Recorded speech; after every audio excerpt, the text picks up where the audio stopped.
We're excited to have you. We're going to kick off real quick with our very first keynote of the day, and after that we'll follow with all panels and other discussions. Without further ado, please welcome our very first speaker, Mr. Paul Brody, with one of the best shirts in the game, who's going to talk to us a little bit about going public and what the Mainnet means for business today and going forward. Paul, with that, I'll turn it over to you. Great, thank you very much, Kyle. So I will say, I mean, it does feel like, given all the other stuff that's happening, that sometimes talking about stuff like this feels irrelevant. But I guess we have to press forward with some things, and I don't have anything really insightful to say that other people haven't said better. If you want to see my personal opinions, which are strongly held, you can go check out my Twitter feed, but this is for work, and so hopefully at least it's a distraction for a little bit. And I'm going to talk about something that I am truly passionate about, which is blockchains, making them work for enterprises, and especially making public blockchains work. So we've had a lot of progress over the last year. The industry has transformed itself, and I believe we are now at the right time for the world to move to public blockchains, right? The last 3 or 4 years have been all about private blockchains for enterprise users. They wanted to get their toe dipped in the world of blockchain, but the truth is private blockchains don't work. They don't work well, and but the technology was not mature enough for public blockchains to be used instead. It is now. We are at the beginning of that era, and consequently, the world is going to be transformed, right? We are really now in this period of transformation, right? For the last year, it's been relatively difficult in the world of blockchain, especially enterprise blockchain, right? There has been an absolute end to what I would call blockchain tourism. There was a time, not so long ago, when people would basically say, I have $500,000, I really want to do something in blockchain, like, what do you got for me? And I'm like, purple blockchain for you. But the truth is, right, it was always going to be temporary. We knew it was going to be temporary. High volatility in the world of crypto assets, right? Up and down on the returns. And very importantly, a lot of regulatory uncertainty. The truth is, we don't currently have a lot of choices around crypto assets, in part because it's been hard to get all of them through all the various regulatory hurdles. I am more and more hopeful that we will get past some of that, but that's not the key for enterprises. Enterprises are, for the most part, not interested in sort of coin-based investment transactions. Enterprises have been blocked by a different set of issues, right? The top of the list is that most of the discussions about blockchain are these very complicated network-based discussions that frankly don't explain ROI very well. Secondly, they don't demo very well. They're very complicated to use. They look more like tool sets. And by the way, guilty here. We did not do a good enough job on user interface ourselves.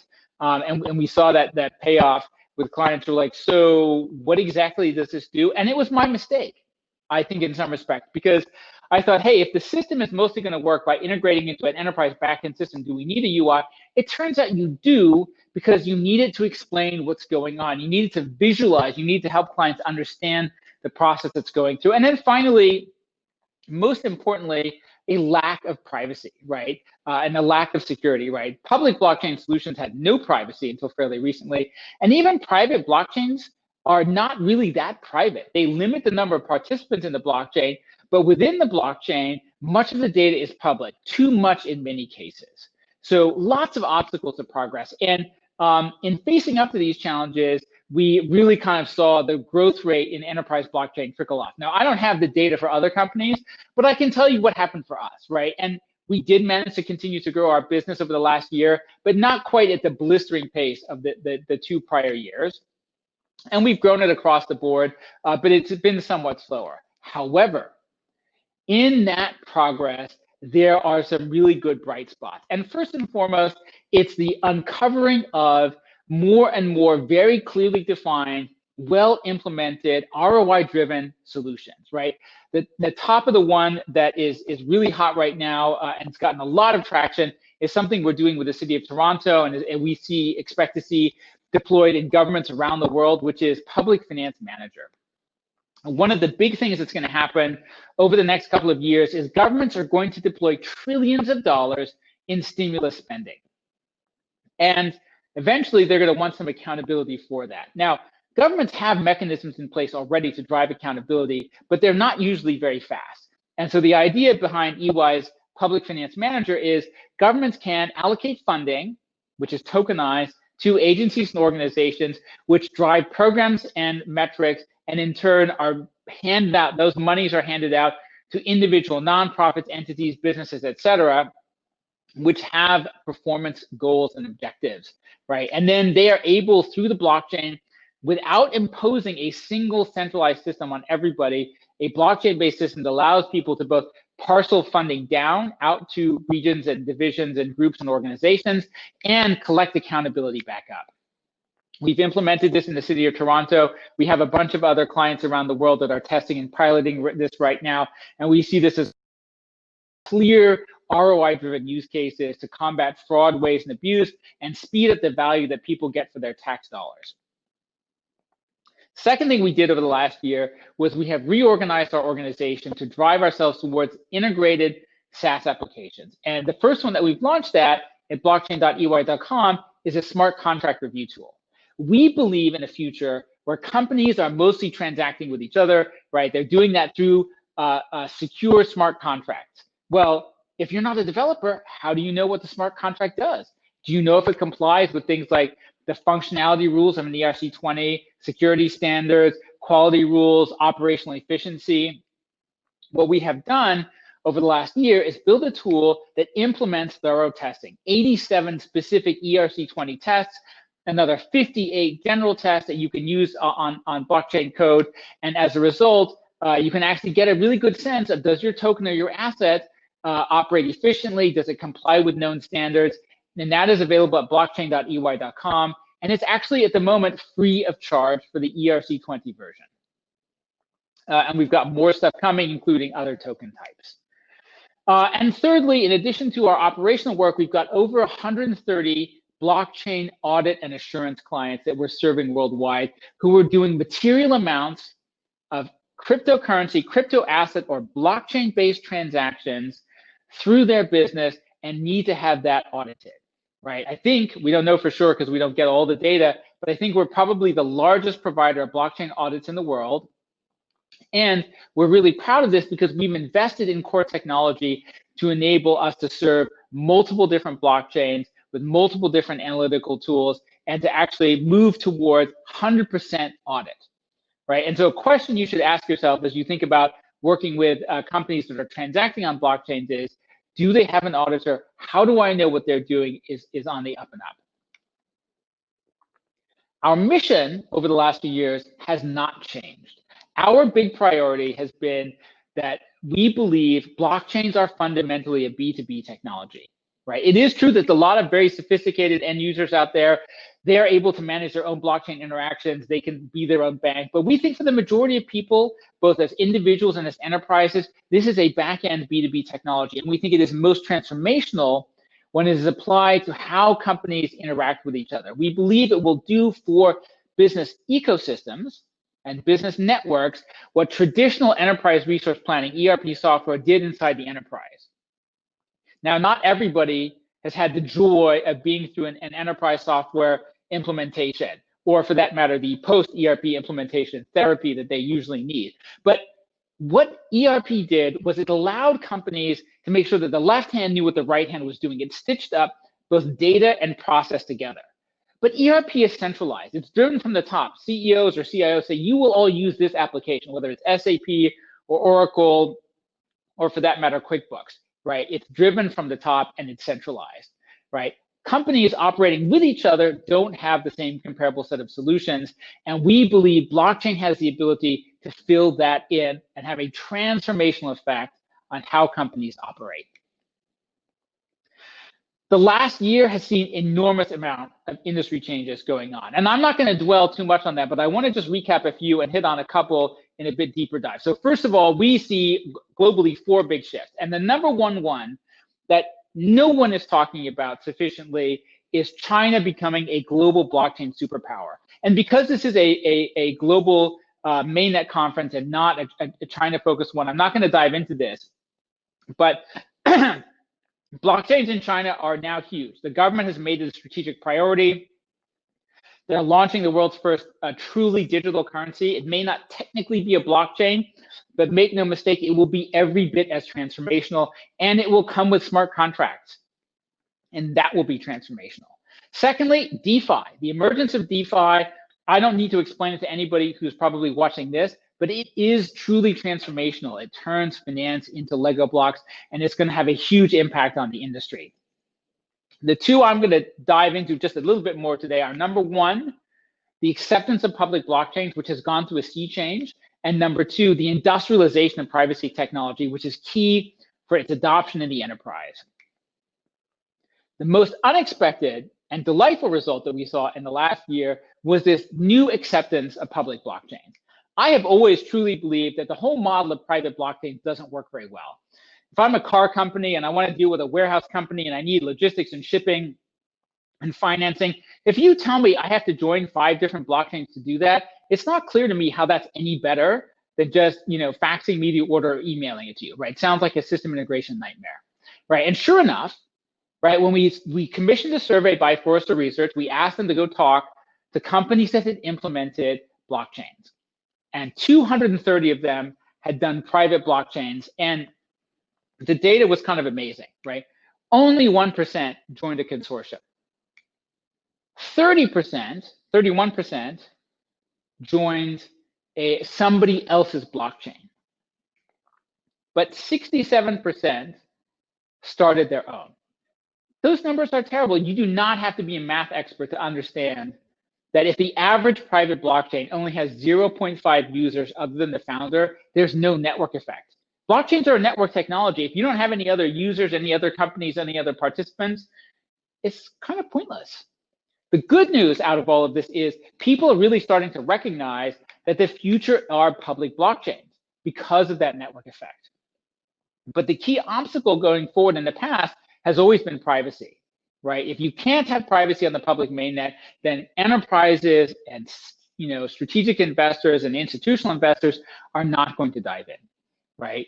And so the big progress that I'm very proud about from a technology standpoint in 2019 is the rapid industrialization of privacy. And this is something where EY specifically has been investing. Back in 2018, we became the very first company to do a secure, private, zero-knowledge proof-based transaction on the public Ethereum mainnet. The bad news was it only took us like $100 in gas, which is not really a viable solution. By April of 2019, we had donated that code into the public domain and created its successor called Nightfall. And we had that down to $10, which is a very good kind of pricing point. But as of last year, we now, with new batching technology, had it down to 5 cents. So we got the cost of doing a secure private transaction from $100 to about 5 cents in about 18 months. So a very, very, very good progress. And everything that we created is public domain and open source. If you are building a blockchain solution and you want to do it with privacy on the public blockchain, please go use our stuff. It's free. We've given up ownership of it. It's at github.com/EY blockchain, I believe. The last thing that we've done is over the last couple of months, we've added a couple of new features around regulatory compliance, whitelist, blacklist, and audit capability. So now you can have private transactions that are fully auditable with whitelist and blacklist and other key tools that allow you to be fully regulatory compliant. So privacy has moved on a great deal, but a private transfer, a private payment is not enough. If you think about how the public Ethereum network works, it's great if you can conceal the transaction, but what about the terms of the contract, right? This is how companies transact with each other, right? I have money, you have stuff. We are going to exchange them under the terms of some kind of agreement. If the terms of that agreement are visible to everybody, I don't really have that much privacy. So the other thing that we saw about a year ago was some other remaining challenges, right? Number one, private business logic, right? We need to keep the terms and conditions private. Number two, discovery and identity of the other parties, right? People have spent a lot of time talking about user identity and distributed identity. It's a huge issue for enterprises too, right? Do you know with whom you are really transacting? Number three, synchronizing stuff that's not transactional, right? Process state information, right? It's not just what's going on, but maybe how much inventory you do have or what is the status of items. How do you do that privately? And then finally, how do you make sure that in an enterprise process, you are properly tokenizing the outputs, right? The goal of using blockchains isn't just to have some kind of messaging medium. The goal of using blockchains is the purchase, sale, transfer, and financial services and other services around digital asset tokens. If your business process generates no tokens, it doesn't, I don't think it will scale or be that useful on the public mainnet, right? So we looked at those problems and we said, how are we going to create a full system from this privacy core? And we sat down with both Microsoft and Consensus and formed the baseline protocol group. And that's what we started working on back in June of last year. And I have to express great gratitude to the people at Consensus for really kind of reaching out and saying, listen, we should work on this together. And it has been very, very successful. You may know back in March, we launched the baseline protocol in cooperation with them. Since then, I think more than 30 companies have actually joined this group. All of our output, just like Nightfall, public domain, open source. And it's a set of tools that allow you to do precisely what we talked about. Private transfers, private business logic, verified identity. Now, it's not fully baked and completely mature yet. That was our goal, was to get it out there, but it is maturing rapidly. And if you've been watching the press releases, you know just recently, a number of companies have committed to building solutions that use Baseline on the public Ethereum mainnet, and a bunch of companies have actually done demos. We have a very, very cool one that we've just seen recently, which is an SAP to another ERP system integration through the public blockchain using Baseline. So before I wrap up too much, I want to come back to one thing that's really important, right? We spent all this time and effort to build privacy tools and technology tools and tokenization tools. And a question I often get asked, and I think it's one that we must remind ourselves about why we are doing this, is, okay, that sounds great. But you know what? Everything you just showed me, I can do on a web server. And I can do it better and faster and cheaper than on a blockchain. So why should I go to all this trouble with zero knowledge proofs, which basically make my head explode, right? Why should I do that? And the answer is because centralized systems with intermediaries have time and again turned out to be predators, not true marketplaces, right? Let's think about every digital marketplace that we can think of, right? In every single one of these cases, prior to blockchain, the marketplace operator at the center of this picture turned out to be all powerful and controlling.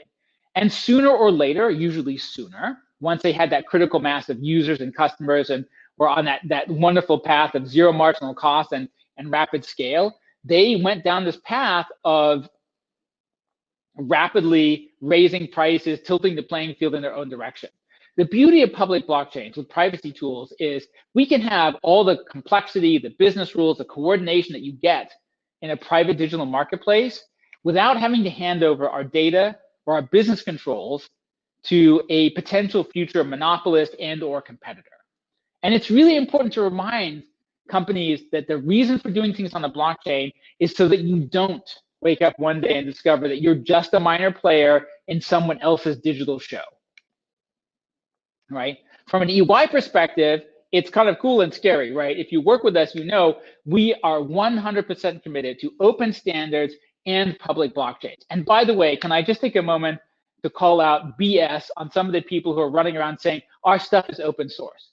Yes, open source is wonderful, but half of these open source licenses today come with special gotchas in the terms and conditions, right? That's not really useful open source. And by the way, if the software is open source, but the network is closed, the end result is the same. And there are lots of blockchain businesses out there that basically have, let's call it a 2020 technology stack and a 1970 business model, right? Where it's all about the lock-in. Frighteningly enough, we are committed open standards and public blockchains. And that means you can get on board, right? You have a choice of providers. Yes, I think we're pretty good at this, right? But we're not the only ones, right? No predatory power to the intermediaries because there are no intermediaries, right? And that means at any time if you want to, you can just take your toys and go home. And we have no power over our clients, right? And that at least means that our value proposition has to come from the value that we create.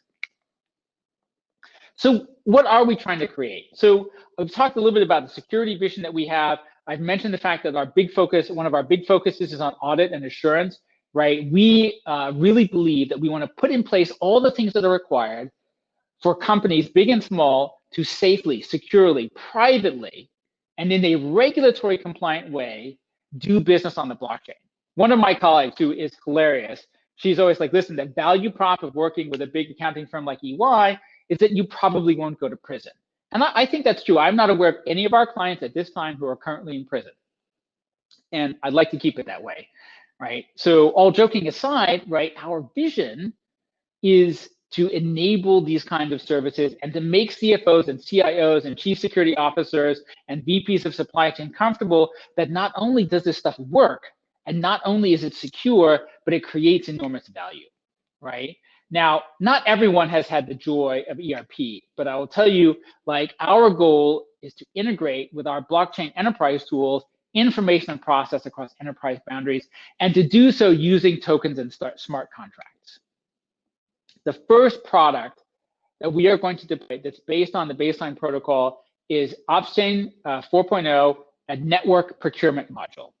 And the idea behind this is pretty straightforward.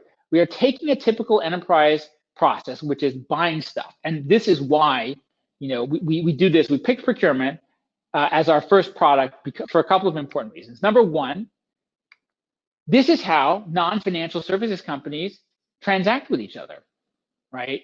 And by the way, if we're going to do this well, before we do baseline protocol for a million things, we need to do it well for one thing. This is the way non-financial companies interact with each other. I mentioned that.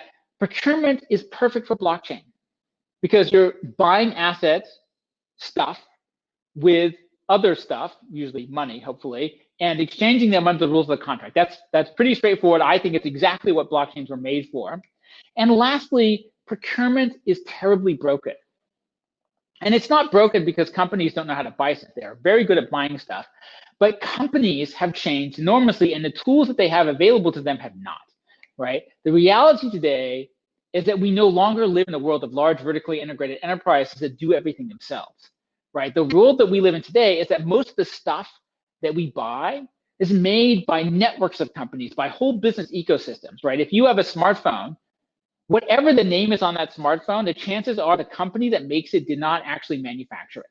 Somebody else did, right? And they bought supplies from like 50 other companies, right? The world today is all about managing an ecosystem. So if you run a network, you have your own subsidiaries that may be making stuff and selling it, but you also have some contractors and business partners, and you're always adding, subtracting, buying and selling, changing things up. That makes it very hard to do things like have a volume purchase agreement, because how do you know how much you've bought, right? How do you aggregate your spend to get a good deal, right? How do you make sure you're getting the correct pricing? Over and over and over, I talk to chief procurement officers, and what they say is, well, we're not really sure. We think we negotiated a really good deal, but I can't guarantee you that we've implemented it well, right? So our goal with EY Opschain Network Procurement is to take this to the network level, because you can't run that process inside your own enterprise, right? What we do is build it where the lead buyers and the lead sellers negotiate a contract, just like they do today. But instead of then struggling to figure out how to implement that contract, they turn it into a baseline-based Ethereum public blockchain contract, and then they designate who the allowed buyers and sellers within that contract are. And the beauty of this process is I can guarantee you that every purchase order and every sale that's done between those groups of parties is always done on the terms and conditions and at the best available prices that were agreed to by the network leaders. This looks simple, it is transformational, and it's going to be one of the very first cases where we're able to use a zero knowledge proof, not just to have privacy of transaction, but also to have privacy of business logic. We haven't done this yet widely, but we have built similar systems, and probably the one that many of you may have heard about is the Xbox software licensing solution that EY and Microsoft are building together. I'm really proud of this because it's kind of an incredible thing for Microsoft to come to EY and for us to work together on a technology product. I consider that the highest form of flattery, and we've established kind of an amazing partnership. Microsoft's focused on this issue of scaling blockchain technology, and we have built out the smart contracts and the operations. But the early data that's coming back to us is very positive in terms of the procurement of procurement of video game licenses. way faster, 99% faster, from 45-day cycle time to basically a few minutes. Cheaper, right? Not 99% cheaper, I wish I could say that, but even when you include all the migration costs, we expect to be about 40% cheaper over the long run, and fairer for all the participants. So I believe that nails the ROI opportunity for us. I believe that procurement is going to be a huge path forward. Our goal is to build a bunch more products beyond that. I don't want to take up a ton of time in today's conversation to give you our entire detailed product roadmap, but trust me, I would love to, right? It's not a secret. Our goal is to use tokens and smart contracts to model enterprise processes and to have inputs and outputs that are properly tokenized so they can be plugged into the world of DeFi. And my goal is that we need to move beyond simple DeFi, right? It's great to have Lego-like tokens for finance, but we also should have Lego-like operations for business technology, right? Procurement, manufacturing, logistics, and the actual services themselves. And I believe when that thing happens, we will enter into a new kind of global competitive age. And this is where I may sound a little bit idealistic, which is kind of my default condition, but the world over the last few years has become more and more concentrated, with a smaller number of large companies taking an ever bigger share of global markets, right? That's not an accident. It's driven by software, right? Mark Andreessen was right when he said software is eating the world, because if you take zero marginal costs and you add it to network effect, you get extremely powerful systems. But the model has always been that I lock you into my system, and that allows me to dominate a market. Right? And I'm sure that we would find, if we dissected this great chart from The Economist, that the most concentrated industries are the ones with the highest level of digital content. It does not have to be that way. With blockchains, we can keep the zero marginal cost, we can keep the network effects, but instead of locking you into a particular vendor or business network or group of partners that have power over you, you can have open access. And so as a result, that path doesn't lead to a single company dominating a market. It leads to a highly competitive but level playing field.